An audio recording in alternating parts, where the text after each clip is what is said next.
एक उभरता सितारा, जो आपने वो कहावत सुनी होगी कि सोने को मतलब जब सोने का रंग जो चढ़ता है उसको घिसने से ही उसकी असली परख की जाती है। ऐसा ही सफर था राहुल गांधी का। राहुल गांधी जो कि एक नेता प्रतिपक्ष आज बन चुके हैं, इसकी सफलता के पीछे 2009 और 20 साल की कड़ी मेहनत का नतीजा आज सबके सामने आ चुका है। राहुल गांधी को लेकर राहुल गांधी ने अकेले ही बीजेपी के सभी सांसदों और पूरी बीजेपी सरकार को हिला देने की क्षमता रखते हैं, और वह आज बात से साबित हो जाता है, क्योंकि राहुल गांधी ने ऐसा काम करके दिखाया है कि जो आज तक कोई ना कर पाया। राहुल गांधी ने 299 सीट्स जो हैं, जो बीजेपी कहती थी कि 400 पार लेके उनकी सीट्स आएगी, और वहीं आज वो बीजेपी 293 पे अटकी हुई है कुल मिला के। और अगर ये बिहार इलेक्शन जो जीत जाते हैं तो उसके बाद में जो इनके चांसेस है सेंटर में से सरकार बनाने के, वो बढ़ जाएंगे। वहीं एक बात तो आज पक्की हो चुकी है कि अगर राहुल गांधी जो है अगर प्रधानमंत्री बन गए तो बीजेपी के जो सरकार है पूरी तरह के जो इनके सारे पत्ते हैं, पुराने पत्ते, जितने भी काले चिट्ठे हैं कारनामे, वो सारे काले कारनामे जो है सबके सामने आ जाएंगे।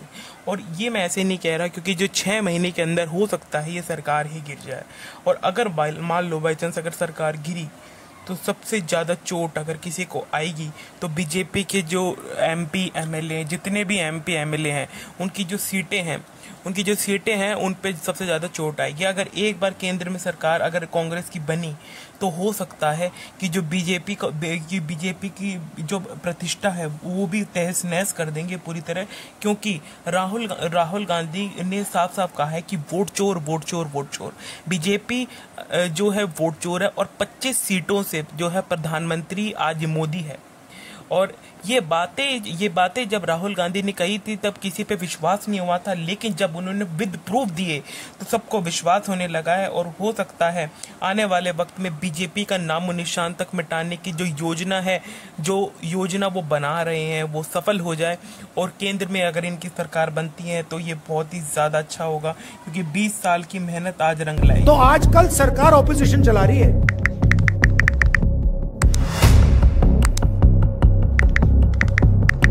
गलत जीएसटी के समय बोला था जीएसटी को रिफॉर्म करने की जरूरत। एक जीएसटी 18%। जीएसटी काउंसिल की बैठक में बहुत बड़ा फैसला लिया गया है कि 12% और 28% का टैक्स स्लैब हटा दिया जाएगा। मैं जो बोलता हूँ वो होता है।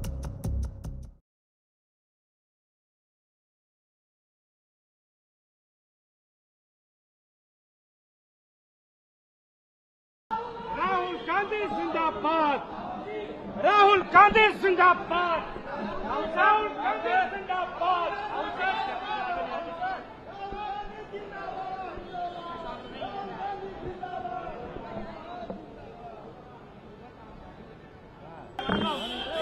मैंने बोला ना यार,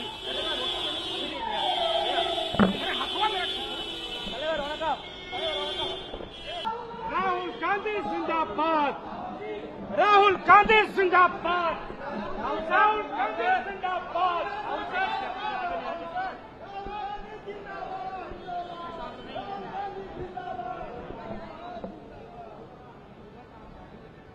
बीजेपी के 2-3 एमपीज को जानता हूं, मेरे फोन पे मैसेज आ रहे हैं, आप प्रधानमंत्री को वोट चोर मत कहिए।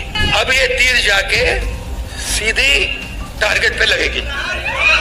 यहाँ पे तो भैया 6-6 साल के बच्चे बोल रहे हैं वोट चोर, वोट चोर, वोट चोर, नारा बन गया है बीजेपी का। मैं भी बीजेपी के 2-3 एमपीज को जानता हूँ। के अंदर जो राहुल गांधी है वो कहते हुए नजर आ रहे हैं कि वोट चोर, वोट चोर। अरे अगर एक बात बताओ, अगर चोर को चोर नहीं कहेंगे तो क्या पुलिस कहेंगे? ये बात भी कितनी प्रतिशत तक सच है? अब जब पूरा मामला घिर घिर के सामने आ चुका है, और ये पूरा मामला जब देश की पब्लिक, आम जनता जो है पूरी तरह जान चुकी है, तो उन सबको जानने के बाद जो बीजेपी के प्रति जो नेगेटिव इमेज बनी हुई है इस समय, और ये जो नेगेटिव इमेज है, असली जब सच का पर्दाफाश होता है तभी इंसान की असलियत बाहर आती है। ऐसा जब पर्दाफाश हो रहा है तो इसमें राहुल गांधी कहते हुए दिख रहे हैं कि मुझे कुछ एमपी और एमएलए का फोन आता है कि वो मुझे कहते हैं कि आप ना मोदी जी को वोट चोर मत बोलो, वोट चोर मत बोलो। अरे मैंने उनसे पूछा, बोले कि आप एक बात बताइए, जो वोट चोर है तो उनको क्या बोलेंगे फिर? सीधी बात है, आप खुद ही बताओ। सबके मुंह बने पड़े हैं। इस कारण से जो राहुल गांधी है, वो जो नेता प्रतिपक्ष हैं, वो जो है बीजेपी लगातार वार करते जा रहे। इस वार के कारण जो है बीजेपी के कुछ सांसद और कुछ मेंबर भी डरे हुए हैं। वो कह रहे हैं कि ये काफी हद तक एक गलत स्थिति जो है पैदा हो रही है और हम पे जो इल्जाम लगाए जा रहे हैं गलत है। लेकिन एक बात देखिए, जो रिटर्न में जो भी चीजें सामने आई, जो भी सच सामने आया है, ये इलेक्शन कमीशन ऑफ इंडिया के द्वारा जो भी फ्रॉड किया गया है, वो जब सामने आया तो उसके बारे में जो सच बाहर निकल के आया है, उसके बारे में तो कोई बोल ही नहीं रहा। अब राहुल गांधी का एक बार ये छोटी सी एक क्लिप देखिए। अगर कोई